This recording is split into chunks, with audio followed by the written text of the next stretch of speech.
അപ്പൊ എല്ലാവരും സദ്യ കഴിച്ച് നമ്മൾ വിശ്വസിക്കുന്നു. നമ്മളിവിടെ സദ്യ കഴിച്ച് ചെറിയൊരു ഫോട്ടോഷൂട്ട് കാര്യങ്ങളൊക്കെ ഉണ്ടായിരുന്നു. അതെല്ലാം കഴിഞ്ഞ് ഇതാ ക്രോസി ഇവിടെ കിടന്ന് ഉറങ്ങുന്നുണ്ട്. ഫോട്ടോഷൂട്ട് അവളെ ഫോട്ടോഷൂട്ട് കഴിഞ്ഞ് അത് നമ്മളിതിൽ പിൻ ചെയ്തേക്കാം.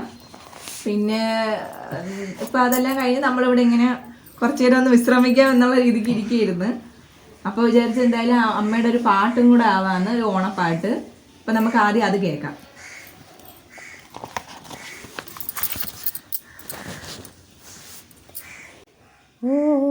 ഓണക്കുഴൽ വിളി കേട്ടുന്നൊരോണ നിലാക്കി പറന്നു വന്നു, തൂവൽ ചിറകടിച്ചവളൊരു തൂണിൻ്റെ മറവിൽ വന്നൊളിച്ചു നിന്നും, തിടുക്കത്തിൽ പറക്കണ പറവയല്ലേ ചുണ്ട് ഒരു പിടിപ്പിണക്കത്തിൻ കവിതയല്ലേ, ആവണിത്തിങ്കളല്ലേ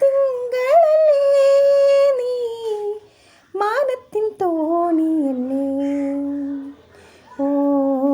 ഓടക്കുഴൽ വിളി കേട്ട് രോണ നിലാക്കിളി പറന്നു വന്നു, തൂവൽ ചിറകടിച്ചവളൊരു തൂണിൻ്റെ മറവിൽ വന്നൊളിച്ചു നിന്നു.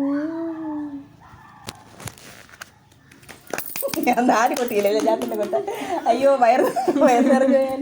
ശ്വാസം ഇവിടെ ഫുഡൊക്കെ കഴിച്ച് വയറൊക്കെ നിറഞ്ഞിരിക്കുകയാണ്. ഇപ്പൊ നമ്മൾ ഇത്ര പേരെ ഇവിടെ ഉള്ളു. കാര്യം ബാക്കി എല്ലാരും കഴിച്ചു കിടന്ന് ഉറങ്ങുകയാണ്.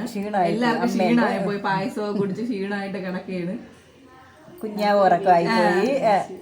അമ്മാമ്മയൊക്കെ ഫസ്റ്റേ ഉറക്കമായി. പിന്നെ പൊടി കൊച്ചിന് അവക്ക് ചെറിയ വയറുവേദന പോലെ അങ്ങനെ അവളും കിടന്ന് സദ്യയൊക്കെ കഴിച്ചിട്ട് ഇപ്പൊ എല്ലാരും ഉറങ്ങുക. ക്രോസി വരെ ഇവിടെ കിടന്ന് ഉറങ്ങിയാണ്. അവക്ക് ക്ഷീണിച്ച്, കാര്യം ഇന്ന് അവളെ ദിവസം വരുന്നു. അപ്പൊ നിങ്ങളെല്ലാരും ഓണം അടിച്ചു പൊളിച്ചെന്ന് നമ്മൾ വിശ്വസിക്കുന്നു. ഓണം തീർന്നിട്ടില്ല, ഇനിയും ഉണ്ട് ദിവസങ്ങള്. പിന്നെ നിങ്ങളുടെയൊക്കെ ഓണം സെലിബ്രേഷൻ എങ്ങനെയായിരുന്നു എന്നൊക്കെ ഇതിനടിയിൽ കമന്റ് ചെയ്യുക. ഇനി അടുത്തൊരു നല്ലൊരു വീഡിയോ ആയിട്ട് നമുക്ക് വീണ്ടും കാണാം. Okay, by.